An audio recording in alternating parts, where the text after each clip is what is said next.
आज राज्याचे मुख्यमंत्री देखील पुण्यामध्ये होते. मी पण पुण्यामध्ये होतो. इतर पण काही सहकारी पुण्यामध्ये होते. मी मित्र म्हणून आमची जी संस्था आहे त्याच्या संदर्भामध्ये आपलं पर कॅपिटा उत्पन्न वाढवण्याच्या दृष्टिकोनातून जसं आपल्याला माहिती आहे, पंतप्रधानांनी $5 ट्रिलियन अर्थव्यवस्था करण्याचं मनामध्ये घेतलेलं आहे. आपलं $3 ट्रिलियन आहे. $5 ट्रिलियनच्या वेळेस आपल्या राज्याची $1 ट्रिलियन व्हावी असं आम्ही उद्दिष्ट ठेवलेलं आहे. परंतु ते उद्दिष्ट ठेवलेलं असताना त्याच्यामध्ये बऱ्याच काही गोष्टी महाराष्ट्रामध्ये काही महत्त्वाच्या शहरांच्यामध्ये पण झाल्या पाहिजेत आणि त्याच्यामुळं त्याची बरीचशी चर्चा आम्ही मुंबईमध्ये केली आणि प्रवीण परदेशी त्याचे प्रमुख आहेत त्यांच्यावरती जबाबदारी टाकलेली आहे. बाकीचे पण अनेक मान्यवर त्याच्यामध्ये आहेत. तर त्याच्याबद्दलचा मग इथला ट्रॅफिकच्या संदर्भातला आढावा, इथं काही मिसिंग लिंक आहेत त्याच्याबद्दलची पुढची कार्यवाही, त्याच्या संदर्भामध्ये आपलं इथं जुनं विमानतळ आहे, ती विमानतळाची लांबी वाढवण्याच्या करता काही डिफेन्सची जमीन लागते, काही खाजगी जमीन लागते. त्याच्याबद्दल मुरली मोहोळांशी चर्चा केली इथूनच आम्ही. तर मुरली मोहोळांनी त्याच्यात लक्ष घालायला सांगितलेलं आहे. ते जर लवकर मिळालं तर आपल्याकडे इंटरनॅशनल ज्या फ्लाईट मोठ्या प्रमाणावर सुरू व्हायला पाहिजे त्या सुरू होऊ शकत नाही, कारण ती धावपट्टी तितकी रनवे तेवढा आपल्याला लाभ मिळत नाही.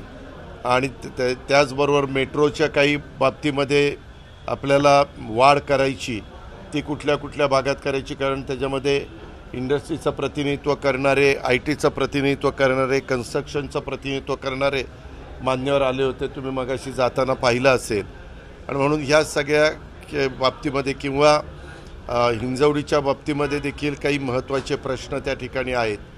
नंतर PMRDAचं पण रिंग रोडचं काम हे आता जमीन त्यांना लवकर ॲक्वायर करून, जसा MSRDCचं रिंग रोडचं काम आता टेंडर काढलं आहे तसं आपल्याला PMRDAचं पण टेंडर त्या ठिकाणी काढायचं आहे.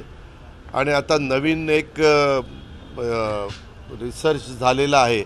आपल्याकडनं जो कचरा निघतो त्या देशामध्ये बऱ्याचशा शहरांनी ते केलं आहे, त्या कचऱ्यामधनं गॅस तयार होतो आणि तो गॅस अतिशय उत्तम दर्जाचा आहे, त्याला वास येत नाही, काही नाही.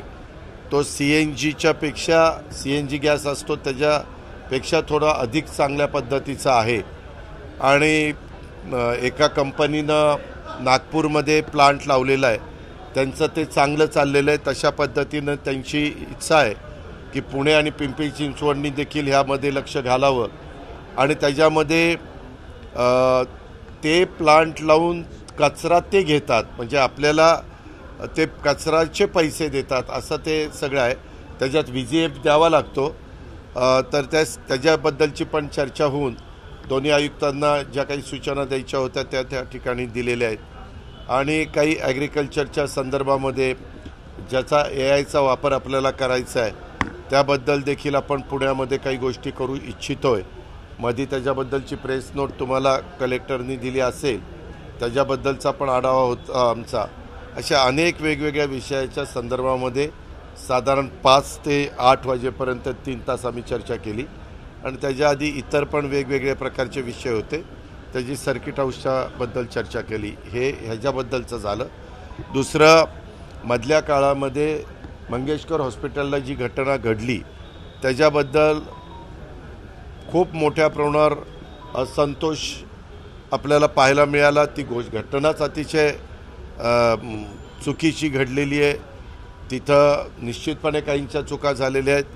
आता चूक झाली का नाही त्याच्याकरता चौकशी समिती नेमावी लागते. तुम्ही मुख्यमंत्र्यांचंही स्टेटमेंट बघितलं असेल, माझंही बघितलं असेल, आमचे प्रकाश आंबेडकर सार्वजनिक आरोग्य खात्याचे मंत्री त्यांचंही बघितलं असेल, किंवा आमच्या राज्यमंत्री माधुरीताई मिसाळ यांचंही बघितलं असेल.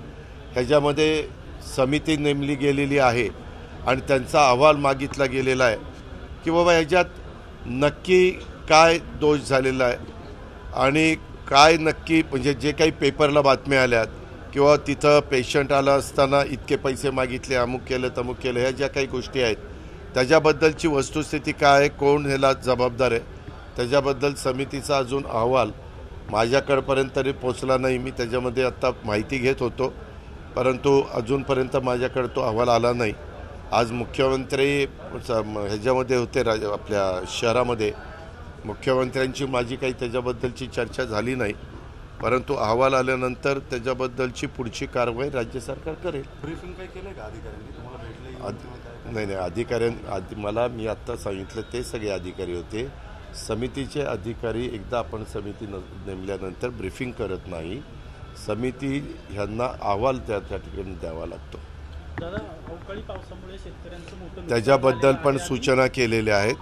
जे काही नैसर्गिक संकट येतं, आपत्ती व्यवस्थापन आणि केंद्र सरकार ह्यामध्ये नॉर्म्स ठरलेले असतात आणि तशा पद्धतीनं आम्ही राज्यातल्या सगळ्या जिल्हाधिकाऱ्यांना सांगितलं की त्या नॉर्म्समध्ये जिथं नुकसान झालं ते नॉर्म्समध्ये बसत असेल तर त्याच्या पंचनामे करून त्यांना आपल्याला मदत करायची. माणिकरावांचं काही आलंय का कृषी तुमच्या मंत्री कानावर? नाशिक दौऱ्याच्या जिल्ह्यावर होते दादा. नाही. कृषी मंत्र्यांनी शेतकऱ्यांना सुनावलेलं आहे, कर्जमाफीच्या प्रश्नावर शेतकऱ्यांना सुनावलेलं आहे की 5-5, 10-10 वर्ष तुम्ही कर्ज भरत नाही आणि कर्जमाफीची वाट बघता आणि कर्जमाफी झाल्यानंतर तुम्ही लग्न साखरपुडे करता. अशा प्रकारे कृषी मंत्र्यांनी शेतकऱ्यांना पाहणी करायला गेले होते, तिथे शेतकऱ्यांना म्हटलं तुमची कर्जमाफी केली की हो का? असं जर मला माहिती नाही, मी त्यांच्याशी माहिती घेईन, परंतु असं जर बोलले असतील तर शेतकऱ्यांच्या संदर्भामध्ये नक्की काय होतं? पत्रकार मित्रांनो, तुम्ही आम्हाला सांगता त्यावेळेस ज्याच्याबद्दल तुम्ही बोलता त्या व्यक्तीला पण विचारून किंवा नक्की काय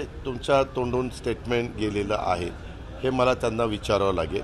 पण एक गोष्ट खरी, कुणी आम्ही काम करत असताना, शेतकरी असेल किंवा महाराष्ट्रातले कुठल्याही व्यक्ती असतील, आम्ही ज्यावेळेस विश्वस्त म्हणून जनतेने आम्हाला निवडून दिलं असतं 5 वर्षाच्या करता आणि आम्ही सरकारमध्ये काम करत असतो, त्यावेळेस आपलं वक्तव्य हे फार विचारपूर्वक आम्ही सगळ्यांनी त्या ठिकाणी केलं पाहिजे. कारण नसताना नाहक असं कोणी लाईटली बोलून कुणाला दुखवण्याचं काही कारण नाही, कारण तो लाखाचा पोशिंदा आहे.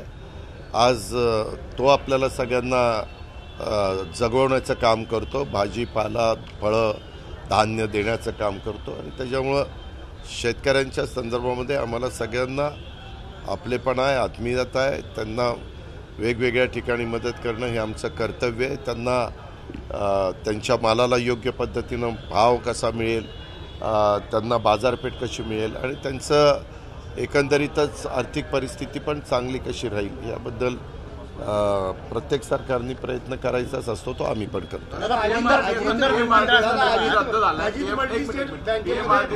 मोठा घोटाळा झाला, अनेक ठेवीदारांना त्या ठिकाणी अडचणी आली. पुरंदरची ते आज नाही झालं, त्याला बरेच वर्ष झाली. आपण फार उशिरा सांगताय.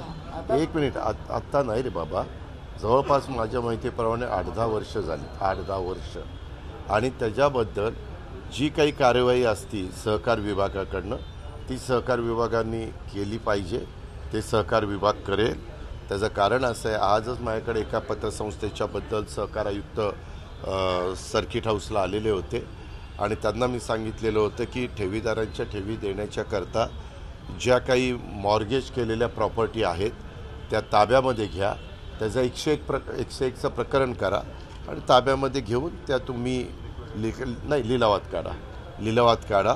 आणि तशा पद्धतीनं त्यांनी मला यादी पण दाखवली, लिलावाची तारीख त्यांनी डिक्लेअर केलेली आणि त्याच्यातनं ते पैसे घेऊन आपण त्या संस्थेच्या ठेवीदारांचे पैसे परत करणार आहोत. तशाच पद्धतीनं आपण जो मुद्दा मांडताय तोही मी त्यांना सांगेन की ह्याच्याही संदर्भामध्ये जिथं जनतेने विश्वासाने ठेवलेल्या पैशाच्या संदर्भामध्ये जर कुठल्या गोष्टी चुकीच्या घडलेल्या असतील तर सहकार विभागाचे, राज्य सरकारचे जे नियम आहेत ते नियम कडक आहेत. त्याच्या संदर्भात कुठलाही राजकीय दबाव न येऊन देता पुढच्या कारवाई केल्या पाहिजेत असं मी सोमवारी आयुक्तांना सांगेन. पीएमआरडीएचा DP2 रद्द झाला, प्रारूप आराखडा त्याच्यामध्ये गडबड झाली होती म्हणून रद्द झाला की काय नेमकं? त्या संदर्भात पत्रकार मित्रांनो आपल्यालाही माहिती आहे, बरंच काही दोन्ही उलटसुलट बातम्या ह्या पहिल्यापासून त्या ठिकाणी चाललेल्या होत्या आणि ह्या वेळोवेळी मुख्यमंत्र्यांच्याही कानावर गेल्या आणि मुख्यमंत्री आज त्याचे अध्यक्ष आहेत आणि ह्या सगळ्या बातम्या गेल्यानंतर माझे पालकमंत्री म्हणून माझ्याही कानावर अशा प्रकारच्या बातम्या यायच्या की दादा काही ठिकाणी चुका घडलेल्या आहेत, काही ठिकाणी बिल्डरांच्या असणाऱ्या जमिनी ह्याला व्यवस्थितपणे तिथं DPमध्ये कुठलंही रिझर्वेशन टाकलं गेलं नाही, मात्र शेतकऱ्यांच्या जमिनीवर टाकलं गेलं आहे. असं वेगवेगळ्या प्रकारच्या तक्रारी खूप मोठ्या प्रमाणावर सतत कुणी ना कुणी करत होतं आणि ह्या प्रकारच्या तक्रारी मुख्यमंत्र्यांच्यापर्यंत पण गेल्या. त्याच्यामुळे मुख्यमंत्र्यांनी त्यांच्या अखत्यारीमध्ये हा निर्णय घेतला आणि हा निर्णय घेताना ते मला म्हणाले की बाबा त्याच्याबद्दल तुमचं काय मत आहे. म्हणलं का माझं नेहमीच मत असं असतं, जर कुठं चुकीचं झालेलं असेल तर ते चुकीचं दुरुस्त केलं पाहिजे, ते कुणावर अन्यायकारक राहता कामा नये. त्याच्यावर मुख्यमंत्र्यांनी मिनिट्सवर सही करत असताना त्यांच्या हस्ताक्षरामध्ये हे DP रद्द करून नवीन हे करायचा निर्णय घेतला. पुरंदर विमानतळाला संसदेमध्ये विरोध होतोय वक्फचं विधेयक आणि संसदेत शेतकरी मंजूर झालं. तहसीलदारांसमोर आंदोलन करत आहे. कशाबद्दल? पुरंदर विमानतळाच्या भूसंपादनाला नाही, एक मिनिट ऐका पत्रकार मित्रांनो, मला पण त्या गावातले काही शेतकरी भेटले. आपल्याला आता असं करून चालणार नाही. आपल्याला आज पुण्यामध्ये ITचे लोक आले होते, ते सांगत होते की विमानतळामुळं मोठ्या मोठ्या कंपन्या ज्या पद्धतीनं बेंगलोरला, चेन्नईला, हैदराबादला इंटरनॅशनल विमानतळ असल्यामुळं परदेशी एकतर मोठ्या प्रमाणावर त्याच्यामध्ये परदेशी कंपन्या हे पुढं येत असतात आणि डाटा सेंटर त्याच्या संदर्भातलं चालू असतं आणि ते जर आपल्याला पुढं करायचं असेल तर आपल्याला विमानतळ करावं लागेल. आपल्याला ज्यांचं नुकसान व्हावं असं आम्हाला अजिबात वाटत नाही, परंतु तुम्ही बघितलं समृद्धी महामार्ग असेल, एक्सप्रेस हायवे असेल, असे अनेक रस्ते करत असताना आपल्याला जमिनी घ्याव्या लागतात. त्या जमिनीला चांगला मोबदला देण्याची खबरदारी राज्य सरकार त्या ठिकाणी घेईल आणि त्या पैशामध्ये त्यांनी दुसरीकडं अधिकची जमीन घ्यावी. काही त्यांचा सगळ्या घराचा वगैरे मोबदला दिला जाईल. आता ती साईटच जर तिथली फायनल झालेली असेल, आम्ही अनेक प्रकारे प्रयत्न केला, आम्ही मागे असताना पण केला किंवा त्याच्याऐवजी थोडी खाली सरकता का, खाली सरकलं की ते बारामती जवळ जात होतं. मग पुन्हा काही जण बघा ह्यांना बारामतीलाच न्यायचं, तर पुणे आणि पिंपरी चिंचवड ह्या दोन्ही शहरांच्या दृष्टिकोनातनं मोठ्या प्रमाणावर नागरिक ह्या दोन्ही शहरात फ्लोटिंग विटिंग सगळं पॉप्युलेशन धरलं तर जवळपास 1 कोटी पॉप्युलेशन आपल्या पुणे आणि पिंपरी चिंचवडचं झालेलं आहे. आता फ्लोटिंग पॉप्युलेशन आणि विद्यार्थ्यांची सगळी संख्या बघता इथं गरज आहे आणि आपल्या आत्ताच्या टर्मिनल वाढवलेला असला तरी ह्या विमानतळावर ताण येतोय आणि ह्या विमानतळाचा रनवे देखील त्या ठिकाणी कमी आहे. शिवाय ते संरक्षण विभागाचं असल्यामुळं कधीकधी त्यांची ज्यावेळेस प्रॅक्टिस असते त्यावेळेस 10 वाजेपर्यंत बंद, आज 12 वाजेपर्यंत बंद, असं शहरामधल्या विमानतळाचं चालत नाही. इंटरनॅशनल विमानतळ असलं तर ते 24 तास चालू असलं पाहिजे आणि त्यामुळं हे करावं लागतं आहे, नाईलाजाने करावं लागतं आहे. ह्याच्यामध्ये कुठं शेतकऱ्यांना नाराज करणं किंवा शेतकऱ्यांना त्रास देणं ही भावना अजिबात नाही. ही चर्चा गेले 10-15 वर्ष चाललेली आहे आणि आता आपल्याला जर पुढच्या 50-100 वर्षाचा विचार करायचा असेल तर पत्रकार मित्रांनो, आपण पण तसं पॉझिटिव्ह थोडंसं बातम्या देण्याचा प्रयत्न करा. तिथं कुणावर अन्याय होणार नाही ही खबरदारी राज्य सरकार निश्चितपणे घेईल, ही खात्री मी देतो. वक्फचा कायदा जो आहे तो संसदेमध्ये पारित झाला, लोकसभेमध्ये राष्ट्रवादीनं मतदान केलं, मात्र त्याच्या संदर्भातली भूमिका मांडली नाही. रादर वक्फच्या संदर्भामध्ये जाहीर भूमिका. एक मिनिट, एकच माणूस, आमचा एकच माणूस आहे. राज्यसभेत 3 आहेत, त्याच्यावर राज्यसभेत प्रफुल्लभाईंनी भूमिका त्या ठिकाणी मांडली. ह्यामध्ये वेगवेगळ्या पद्धतीची चर्चा होतीये. काही जण म्हणतात की हे अन्यायकारक आहे, परंतु काही जण म्हणतात की ह्याच्यामुळं वक्फ बोर्डाच्या जेवढ्या काही जमिनी आहेत त्या जमिनीचा जो मोबदला त्या घटकाकरता मिळायला पाहिजे किंवा वक्फ बोर्डाला मिळायला पाहिजे आणि त्याच्यातनं इतर ज्या काही गोष्टीच्या सुधारणा व्हायला पाहिजे, ह्याच्या दोन्ही बाजू ऐकायला मिळत आहेत. ह्या संदर्भामध्ये आम्ही पण पक्षांतर्गत त्या ठिकाणी चर्चा करणार आहोत. पण तुम्ही पण बघितलं, उलट विरोधकांनी अशी टीका केली की सत्ताधारी पक्षाची भाषणं होत असताना ते कुणाचं समर्थन करतात हेच आमच्या लक्षात आलं नाही, अशी पण भाषणं त्या ठिकाणी झाली. याचा अर्थ विरोधी पक्ष दोन्ही बाजूनी त्या ठिकाणी बोलतोय. खासदार गैरहजर राहिले मतदानाला राष्ट्रवादी शरद पवार पक्षाचे नाही तर मला बाबा मी काय त्या पक्षाचा अध्यक्ष काय, मला काही माहिती नाही. तू माझ्यापुरतं प्रश्न विचार, इतर पक्षांच्या बद्दल मी काय सांगणार. दादा, काँग्रेसचे प्रदेशाध्यक्ष जे सपकाळ आहेत, हर्षवर्धन सपकाळ, त्यांनी तुमच्यावर टीका केलेली आहे की काय सत्तेसाठी अजित पवारांनी भाजपसमोर लोटंगण घातलेलं आहे आणि हो का? मुस्लिम समाजाला एक त्रास मिनिट. देणाऱ्यांना मी सोडणार नाही असं म्हणणारे अजित पवारांनी मुस्लिम समाजाचा घात एक केला. मिनिट, कोण म्हणतंय मुस्लिम समाजाला त्रास दिलेला आहे? असं कुणीतरी एखादी व्यक्ती बोलते, ती व्यक्ती कधी लोकांच्यातनं एकदा निवडून आली होती, एकदा. त्याच्यानंतर दुसऱ्या वेळेस निवडणुकीला उभं राहिली त्यावेळेस 4 नंबरला गेली. एवढं त्यांची कर्तबगारी आहे. आणि त्यांना अध्यक्ष केल्यापासून काँग्रेसमध्ये किती चैतन्य निर्माण झालं ते आपण बघताय, किती उत्साह झाला आहे तो आपण बघताय. त्याच्यामुळं अशांच्या प्रत्येकाच्या गोष्टीला उत्तर द्यायला मी काही बांधील नाही. मी माझ्या सद्विवेक बुद्धीला स्मरून पुढं चाललेलो आहे. मी शिवशाहू फुले आंबेडकरांची विचारधारा, स्वर्गीय यशवंतराव चव्हाण साहेबांच्या विचारधारेने पुढं चाललेलो आहे. मला माझं समजतं आहे, त्याच्यामुळे बाकीच्यांनी फुकटचे सल्ले देण्याचा प्रयत्न करू नये.